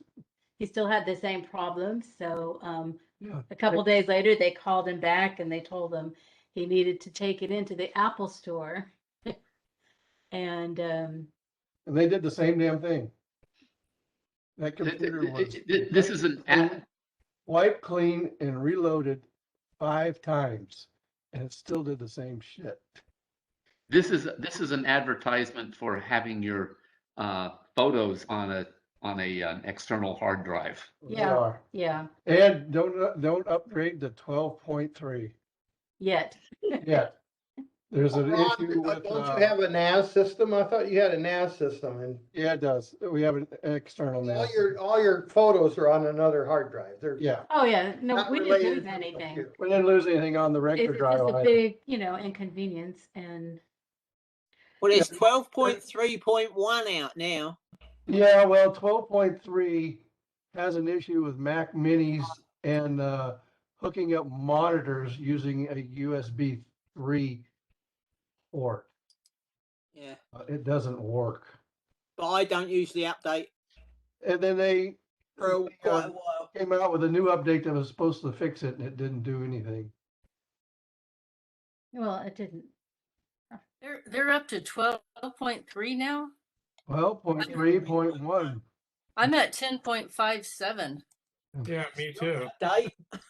Of course, mine runs just fine. I don't have any problems, so I guess I'm not going to update anytime Yeah, soon. I wouldn't. But anyway, I could share if we backed out of we We'll, back out of WebEx and everything, and I don't have anything that you don't need we'll to just see. imagine. Why don't you just describe some of them to Oh, us? there's a beautiful rose picture. I did get a one or two really nice images, and then I bought some roses while we were there, and I brought the roses home, and I photographed the roses that I purchased, and I liked those also. And I was using a lens baby when I was at the greenhouse, And so Lens Baby is always challenging for me to use. And so I wasn't real happy with a lot of them. But, I got some interesting stuff. You got the early one, haven't you, where you have to hold it? No, I Oh. was using, I think I was just using the Velvet, but the Velvet 85. the Velvet it puts up like this glow on things depending on your aperture. And I don't know, I'm not real fond of that look. I keep trying it and I keep playing with it, but I'm not real crazy about that weird glow. I could show you what I was talking about if I had my image. You can try it. Go update, whatever you gotta update. You have to back out of WebEx, and then you have to just go into your systems and give permission Go for to your computer. Yeah. recording. Yeah, my mom's in it now. Yeah. I could go Well, on my computer. while we're waiting, does anybody else have something to show? I have a question. One thing Wait a minute. I'm concerned about using a pinhole camera is to get the dust on there. Is it Worry legitimate? about it. Any of these? I don't like. I already have to clean my cameras enough as it is. All you But need is one of these. in one of these, well, in one of these body caps, do any of them just have like plain glass? No, they basically, they just blow the dust off. That didn't work. I use the dust thing, and then I use the little swabs, and I do get them clean, but it seems like I'm always finding dust, so I'm not sure I really want to introduce more dust intentionally. Hey, Olympus has a body cap that I think it just has glass and no real lens in it. Who Yeah, does? those are available at B&H as well for almost Right. every model. What was Some the of them have brand that again? Glass shield. Was it Lens Baby or? Well, then Olympus, the Lens Baby's expensive. That's what I bought. Yeah. Olympus, when I bought it used for like, I can't remember, $20 from KEH or something. It was used. Well, And it was like F8, and I don't think it was just a piece of glass. It wasn't a lens. It was a body cap. Well, well, I got you a body cap that is a Olympus, and it says that it's a wide angle lens, so I guess it probably does have a lens in there. you could go to a glass store, get a 1-inch square piece of glass and some super glue. Glue it to your Okay. sensor. That sounds good. Hard to clean, either. No worries anymore. So I want to share something. How many of you know of Jerry Olsman? Are you familiar? Well, I do today. Yeah. He just died today. He's a photographer who was making composited images in the 1970s. He was doing it all in the darkroom. Darkroom, yeah. And here's some photos, some of his photos. These are all composited images done basically in the wet darkroom. And the stories I've heard is he had as many as 8 enlargers, and he would make by hand. He would make molds, I guess is what you want to call them. What do you call it? Anyway, and he would expose film on the first enlarger. Then he would move the film to the second enlarger, and he'd had what do I want to call it? Anyway, it had a pattern on it that basically blocked the light, and he just kept moving each of the photos, moving the paper over from enlarger to enlarger, and this is the type of work that he did. It's pretty amazing, especially when you consider that this is all done in The darkroom, yep. in the digital darkroom. No, in an analog darkroom. I'm sorry, that's what I meant. I said digital analog I darkroom. can't do it in Photoshop. Yeah, look at this. Wow. Imagine, now he had to, not only that, but he had to pre-imagine these. I mean, he had to haven't figured out what in his head what he wanted to do. Maybe he sketched out, I don't know, but this is really complicated. Yeah. You see the Yeah. woman up here at the top, Yeah. you know, this is actually, yeah, this is Maggie Taylor's work. She's, I guess they got divorced, but she was his wife for quite a while. And this is all digital, and they're all her own photographs. She made each one of these photographs herself and then composited them. So, you know, that by itself is pretty amazing. Here's another one where the woman's reflected. You know, I mean, it's pretty amazing work. So anyway, I thought I'd share that with you guys. Mm-hmm. Silver gelatin print, 20 by 16. Yeah. Yeah, when you sent that email out, I went and looked at his site and I go, whoa, this guy was good. Yeah, amazing what he could do. And like I said, he was doing this in the 70s, long before Photoshop came around. And I don't think there's anybody that was better than he at doing this. It's certainly not in the wet darkroom. Yeah. He inspired me, but I only had one enlarger. He had like 7 or something. So Yeah, that's why I said he had 7 or 8 enlargers. Yeah. That he a did. little hard to do with one enlarger. Yeah. Well, everything was set up ahead of time. You know, all the Yeah, it makes it a lot masks. easier. Yeah, all the masks were set up, so all he had to do was move the paper and drop the mask on it. You know, but I mean, you got to be precise when you're doing that. Imagine the skill to get all those things done in your head. He probably burned a lot of paper. Well, he probably did. Okay. I You see think the I'm price ready. of paper these days? Wow. Elaine's back. She wants to show us her flowers. All right. Let me see. Share content screen. Share. Is Cheryl still there? I thought she went. I thought she left. No, she's still connected. She's asleep though. Can you see my screen? I can. Yes. Yes. Oh, yeah. Okay. Can You you can can you see make it how full? it's got this kind of a weird glow. Uh-huh. Yes. That's the Lens Baby Velvet. Puts a Uh-huh. glow on things like that. And each Lens Baby lens has like a different effect. And that's what the Velvet kind of does. Depending on the aperture that you're using, the glow can get real extreme and it can be less of an effect. And with Lens Babies, you cannot, it doesn't record your data. So I'm guessing I was probably at f4, but I'm not sure. Yeah, it doesn't have the electronics. That's why. Yeah, right. But I'm from my memory, I might have been at f8 or I might have been at f4. I'm not sure. But I rarely use it wide open because it's really got a weird effect. But that's that. And then You can get a similar effect by smearing Vaseline around the outside of the lens. yeah, Yeah.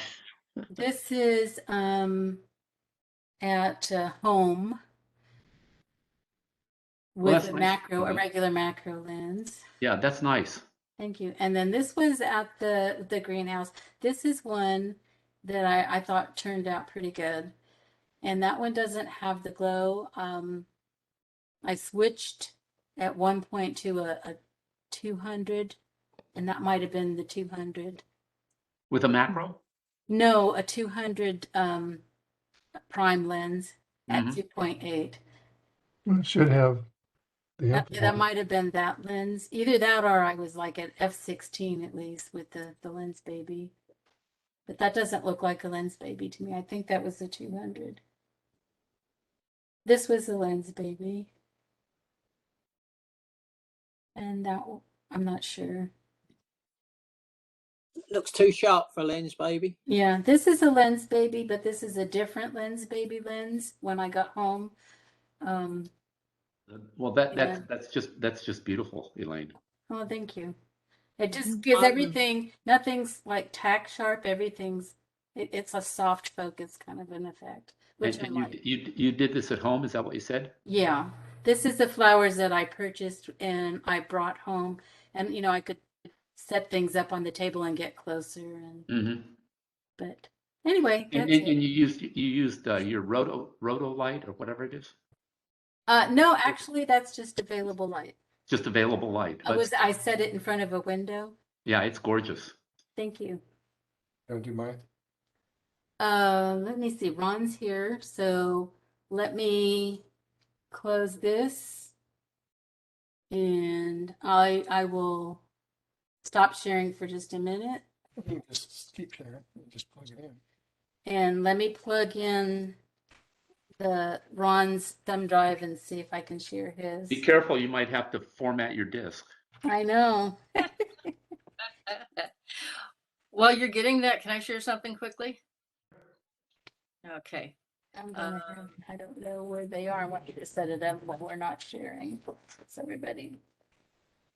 Okay, so I did find a lens cap. Upside down. It's a toy pinhole lens, and Plastic is it keeping. comes with a glass covering, Very good. so I Yeah. can keep the dust out. And it's only $29 from B&H, like somebody was saying. Yeah. Woo-hoo! Oh, you hear? That's what I said, go to B&H. That's perfect. I like B&H. I shop there Understand. quite a bit. Now, let's Just see how. open it all. I get my shoes there. Preview. What? I said I buy all my shoes there. Click it. Really? What kind of shoes? Just say open. Shoes. Oh, the ones that are Hot shoes, cold shoes. Yeah, cold shoes and hot shoes.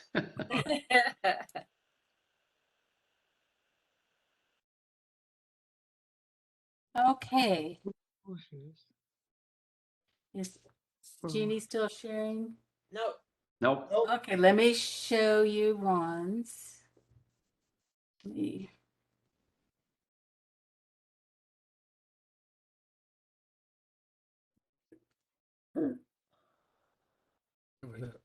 there it is. Oh, so that's in a greenhouse? That's in the greenhouse. Nice. They have, I don't know how many acres of and how many greenhouses they have. They probably have at least 20 greenhouses And where is this? in Napomo.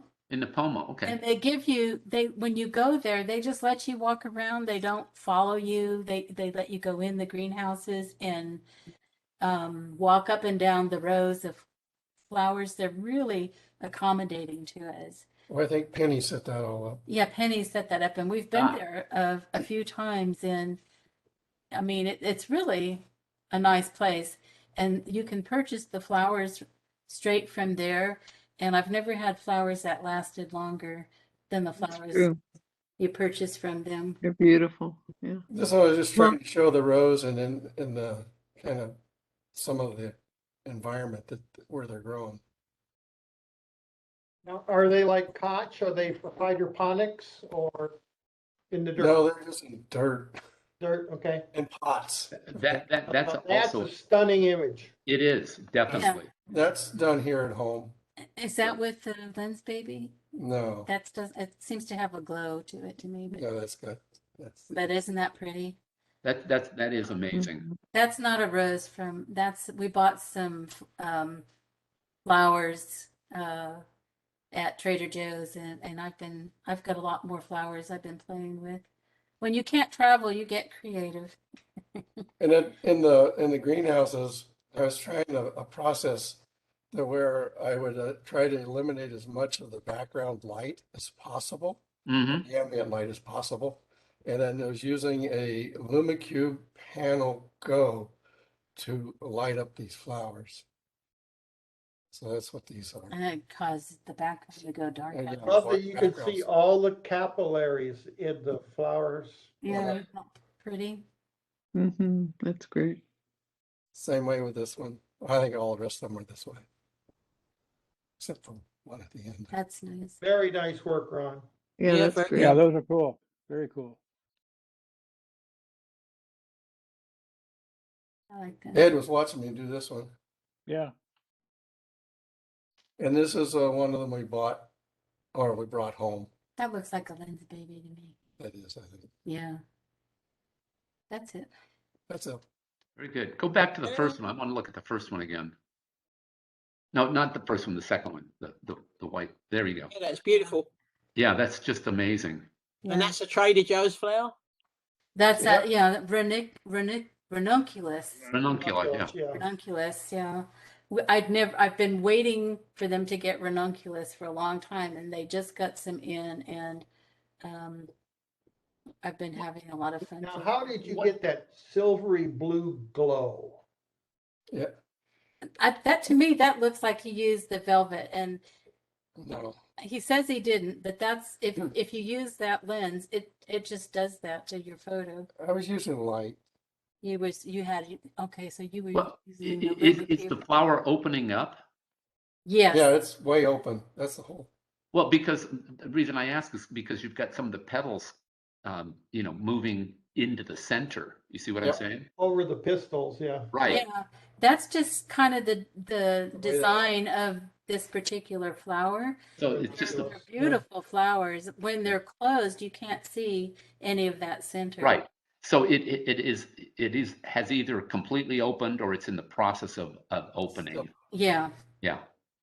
yeah. But it's the waves, the petals themselves and how they're formed and the light on them, and there's the sort of a very light pink and then bluish color, throughout the white petals. It's just gorgeous. Yeah. Window light, is it? Very nice. Did you say it's window light? No, I'm No, asking. I was using Lumicube. Oh, Lumicube. Okay. Yeah, I didn't use the light. Ron did. I probably should have. Well, yours It's just a different look. Yeah. The similar one that you had was gorgeous also, Elaine. Well, thank you. Yeah. Yep. So you're all set for Chuck's next challenge then? Yeah. We're good. Well, we're gonna go on the field trip probably, Good. and see if we can find some more macro. Yeah. Also, we've been we're getting more into the still life stuff, playing with that, trying to get better at that, working with the lighting techniques and stuff. We've been having a lot of fun.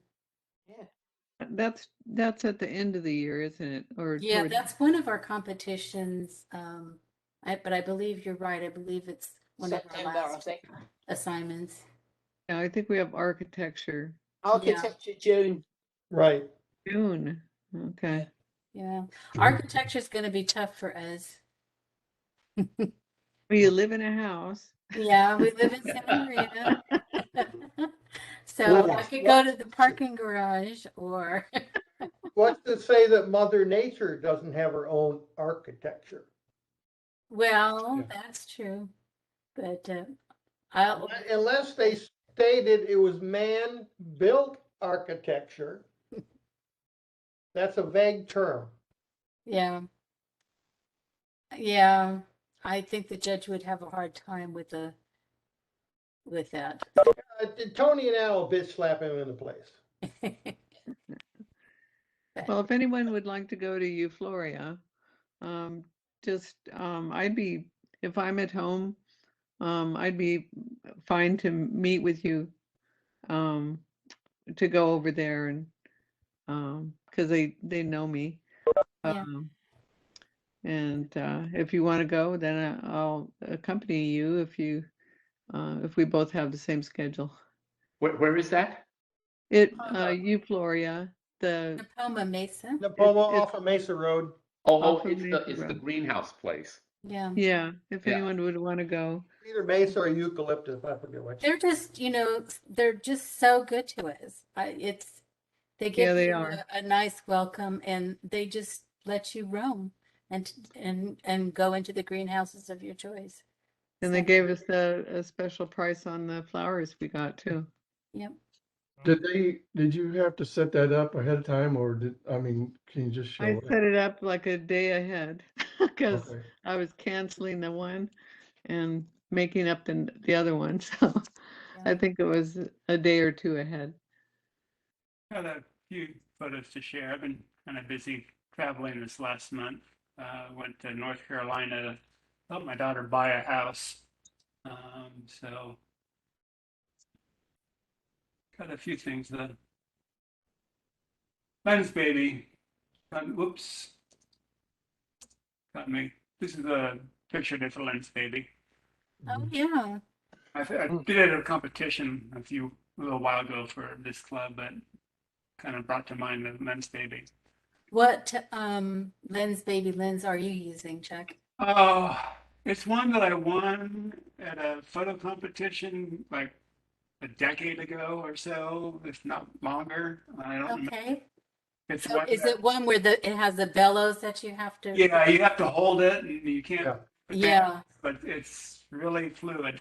They're challenging, aren't they? Oh yeah, big time. I was over in a thrift shop in Morro Bay and just saw these forks and this one gold fork in there just kind of caught my eye. Thought that was kind of cool. That's cool. Yeah. Over at the San Luis Obispo Airport, we were having lunch there and just kind of like the clouds. So I took a picture out of the restaurant. It was nice. I like the perspective on that, Chuck, with the Yeah. airplane in there. You know, how it's elongated and on a diagonal. Mhm. Also, the little plane in the sky adds so Yeah. much Yeah. to it. Yeah, That makes it. it was a real grab shot. Yeah. It was a good one though. Good eye. So this is flying out of SLO, flying to North Carolina. That's the 101 down there, and just above the airport. You were in a plane. I was in a plane. Yep. Okay, good. This is Outside. my the view from my daughter's apartment in Chicago that we were moving her from. So it's kind of twilight. I flew it. Why was she living in Chicago? She went to school there to get her nursing degree, and then she's Oh, okay. there in the emergency department for the last year, and so now she's moved to North Carolina and just starting a job in an emergency room down there. Very good. That's a nice photo, Chuck. Yeah, so it's got a great view, but we're happy to be in Chicago. Thank her for her service to helping the people through COVID. Yes. Yeah, she got a few people with COVID, and so far she hasn't caught it. But she's had people coughing in her face without masks when they just have COVID, and just Oh, she's still healthy. oh, that's good. Love it. Tunnel closed and everybody's still driving forward. Well, this is I think they're doing some construction. This is the Cumberland Gap tunnel between Kentucky and Tennessee. As we were moving her down to North Carolina, and they shut it down and they let a few cars through at a time. So, but I thought it was pretty cool, and I always heard about the Cumberland Gap and just kind of like, oh, this is cool. So I had a moment to take a picture while we were stopped. And then from her view of Chicago, this is her current view from North Carolina, her backyard, the sunrise. That's nice. And this is me and her in front of her house. Oh, Nice. that's nice. Beautiful daughter. Yeah, she's very cute. And then this is flying back into SLO. And then today I'm down in Redondo Beach, so I stopped by Paul's photo. Yeah, I know Mark. Yeah. Yeah, I heard Paul recently died, someone said. yeah. I've known Mark for 20 years probably. Yeah. A real camera store. Gosh, I can't believe it. Yeah, I've been going there. My dad used to take me there when I was a kid, and then when I was in high school and started getting into photography, it was like my local hangout. And Mark does a lot of things, because most camera stores have gone out of business because of the internet. But he does Safari. He has what he calls a photo academy. He has people come in. He has instructors. He also has a print service, things like that. So he's got a number of things going to keep this store. yeah, He he's on sells carpets by the look of that. Yeah, Facebook a lot, and I see a lot of his activities and stuff. Yeah. So, That's good. I hope he continues to be successful. yeah, well, Paul. he's pretty, he's a pretty good businessman. Where is? I'm sorry? Where is? Redondo Beach. Redondo Beach. And actually Torrance. Okay. Oh, well, yeah, actually, this is Torrance. That's Yeah. right. Right. I'm in Redondo right now. Yeah, yeah. And this is just flying over the Great Lakes into Chicago. Oh, my. It's amazing how big they are. I didn't realize how big they are. How many bullet holes did you have to avoid on the way in? None, but that's one reason why we got our daughter out of Chicago. The hospital that she was working in, there was a shooting a block or two away from her. Yeah. The next week, there was a shooting in the parking lot, and she was in the parking lot at the time of the shooting. So we're just like, let's get her out of there at any Yeah. cost. It's a war zone. Chicago has some of the tightest, strictest gun laws in the country. Yeah, and it's not doing too much. Well, but they No. say that the mayor, I listened to the mayor speak, and one of the problems is that the states around them don't have gun laws. So it's easy. Yeah, It's easy I think that's just redirection, Jim. Well, maybe, I don't know. They have a cultural The problem. in Chicago mayor's a Chicago. real Well, I mean, Maury Lightfoot's just crazy. Oh, they definitely have other problems, but Yeah. one of the things is you can walk across state line, buy a gun and bring it back in. So, My daughter was, I'm sure Alan knows, but she was living in Cabrini Green, which used to be a really bad area. And it's been upscaled a little bit, but still, it could do some improvement. When I was stationed up there, there was a couple areas and people said, well, if your car breaks down or you get a flat tire, just keep going. Yeah, don't stop. Yeah. Don't stop. Yeah. If Yeah, a my kid rolls a ball out in front of you, don't stop. Yeah.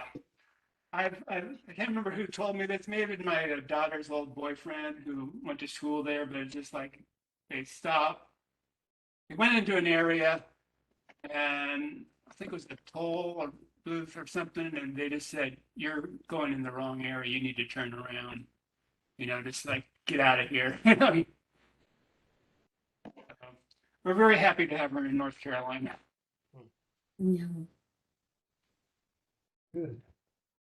Anyway, those are a couple of pictures. I didn't really take too many. There's a bunch of stuff I should have taken pictures of. I saw this one store in Kentucky. It had a big sign. It was a pharmacy. It said drugs, guns, pharmacy. Oh, Guns and guns. I thought that's great, but I was too much in a hurry to stop, and I should have. Yeah. You could have got everything you needed all in one stop. Yeah. Yeah, drugs, guns, and Band-Aids. I got a picture. Penny and I were on our cross-country trip on the tandem in 1980, and I got a picture. It's guns and liquor. Yeah. Now, there's an oxymoron. When I was working at Callaway back in Missouri, during the construction phase, this guy went out there and built a liquor store at the main intersection before you turn in to go in there. And he put a drive-up window. And usually the line going to work, going to that drive-up window was about a mile long. And then he went in and he put in picnic tables and stuff and had kegers out there after in the evenings. Wow. Yep. Aren't some of those southern states people drive while they drink, actually drinking beer while they're driving? Well, I can remember back in the 70s in Texas, they had these big Quonset huts right along the freeway. They were drive-through liquor stores and they'd make you a drink. Any size you wanted, any alcohol you wanted. And they called it a roadie. ugh. They pull off, they drive through, they get a great big 32-ounce Jack Daniels and 7 or something and head on down the freeway. Oh my gosh. Yeah. Well, this is before Mad arrived in Texas, but Kind of reminds me of where I used to work. This is before my time, but my boss, who was a raving alcoholic, used to say that they had a truck that came into work and they served liquor. And they'd just go up there and get boozed up and go back to work. And That's a new concept for a roach coach. Yeah, You that know? was at Hughes Aircraft too, Wow. which is You a know, pretty big the- company. The Yeah, they're building your airplanes. Yeah. I read an article where the founder of MAD was actually arrested for drunk driving after she started. Oh, oh no. Well, yeah, that's probably what drove her to change her tune. Wow. I didn't know that. Yeah, yeah. Well, that do you was- remember, I don't know how long back it was, but they were going to the motor companies and watching the people who came out, the union employees who come out to lunch, and they'd be sitting around smoking weed and drinking beer on their lunch break. And then they go back to work and build our cars. Is that at Chrysler?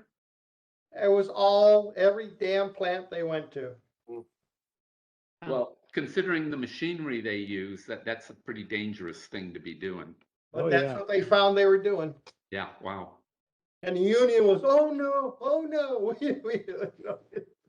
You couldn't fire anybody unless the union let you. Yeah. Yeah. Hey, when we had problems with the dust on our sensor from the pinhole cameras, I had just recently watched a video on a guy talking about cleaning sensors. Yeah. And a few of the things he had, one deal was like uses a liquid and on a little swab type thing. Right. But he also, I mentioned it to you guys. This is a sticky. This is sticky. It doesn't leave any residue or anything, but you put it on your sensor, press down on a little bit, rock it off, and then it goes. You take and you put it on a pad, and it transfers all the dirt that pulls off. And we What's the couldn't name of- imagine how much dirt, oil, and goop was on those sensors after we were doing those pinhole photography. What's the name of that stick? Because I might buy me one. Is it what's the brand and everything? They're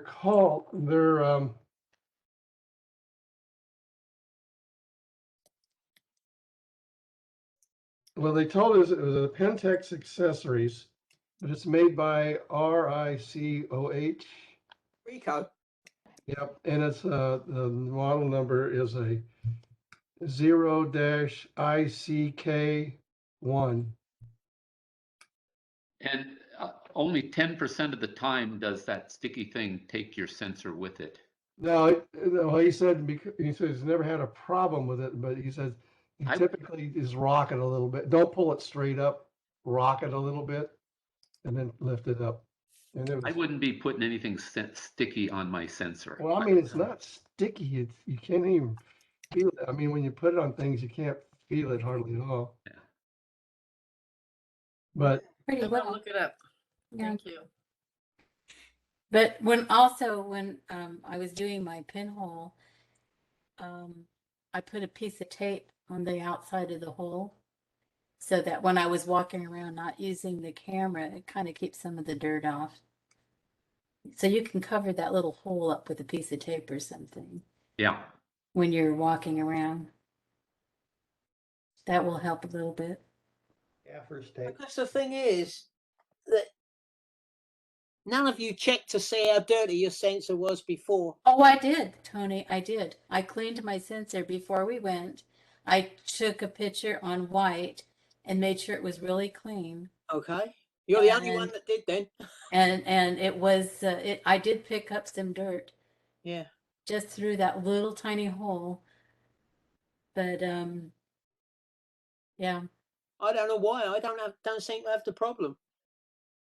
I don't know. Apart from using that blower brush, that blower thing, Mhm. I've never cleaned the sensor on. I have never cleaned the sensor until now. I've Talking always about getting one just pretty used good. the blower. Yeah. But you know, when you're shooting Yeah, I'm gonna get one at someday. You think I have really one? small apertures like that, you see stuff that you don't ordinarily see also. And I think the mirrorless cameras are worse with the dust than the Yeah. versions Yeah. of DSLR. Well, So Well, and this particular camera that I have seems to collect dust more than previous digital cameras that I've had. So Yeah. it might just depend on the camera. So one of the things we were noticing that when you're doing the check, we use like a white sheet of paper Yeah, and then with a long, well, a medium telephoto lens and about the highest highest f-stop you can get. Yeah. And you go like, oh my God, there's tons you- of stuff on there. What do you shoot a picture of to check to see if there's dust? Because I have some trouble trying to Blue find out if I sky, have dust on my lens. Either a blue sky or a white sheet blue of paper. sky, Yeah. and defocus it. Yeah, sometimes I don't have a blue sky handy. I was just using a sheet of paper. White just sheet of some- paper? Just Yeah. something with no You know, detail. I've seen people say that open up Photoshop, open up a new document, blank, fill it with white, take a picture with your camera, Okay. and then look at that image, and zoom in, 300-400%. And you'll find all the debris that's on that lens, Okay. That on sounds the good. sensor. Yeah, I can do that. I find the blue sky image works better than the pure white. And we had plenty of blue sky today. Oh yeah, endless. You gotta get Lots more of lens. dirt in the air while we were doing it. Yeah. I mean, the wind was blowing 20 miles an hour here in the Pomo. Oh, Blew down yeah. part of my fence. Oh, it's crazy. It was really, Maria. they had to close. Which road did they close because of the wind, Ron? There was a power It was line. in Napomo, somewhere. Power lines. Oh, yeah, well, that was the orchard. There was a fire. Well, no, there was one, there was power lines were broken, was laying across the freeway, people were driving over them. Oh, well, there was also a fire being whipped at 30 miles an hour Yeah. along Orchard in the Pomo early this morning. Didn't hear Yeah, about well, that. one was closed for a little bit in both directions, he said, until Hmm. they got the, Right, I missed that. resolved that problem with the power lines. Pismo through Pomo and Santa Maria today, and it was horrible. The wind, it's blowing things, and Yeah. it was bad. Yeah, you don't want to be changing your lens out in the field when the wind's blowing like that. They had those big covers in the greenhouses. One was flapping right next to the freeway, and I was just imagining it's going to rip off and cover a car. Yeah. You can't see where God, it's going and crash.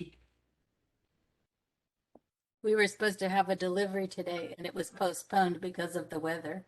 I imagine a lot of these trucks are pulling over. Mm. Okay, that's all for me. I see you next time. Thank you to everyone. Good night. Thanks, Flavia. Good night, Bye. Flavio. Bye. Hi, Flavia. Yes, it's Yep. bedtime. Yep, time for me too. My butt's numb. So later. Bye. Good night, Penny. Ed usually Have a good doesn't time on mention your that, next but, trip to the Oh festival. yeah. Yeah, you'll see some Ed's photos probably. Yeah. Hopefully some of yours too. Oh, I don't do it. You don't Nope. do any of the musicians? Nope, nope. Well, maybe Ed- you'll see it's some. Ed's thing. Yeah. Okay. Yeah, it's okay. I like to Yeah. do different things.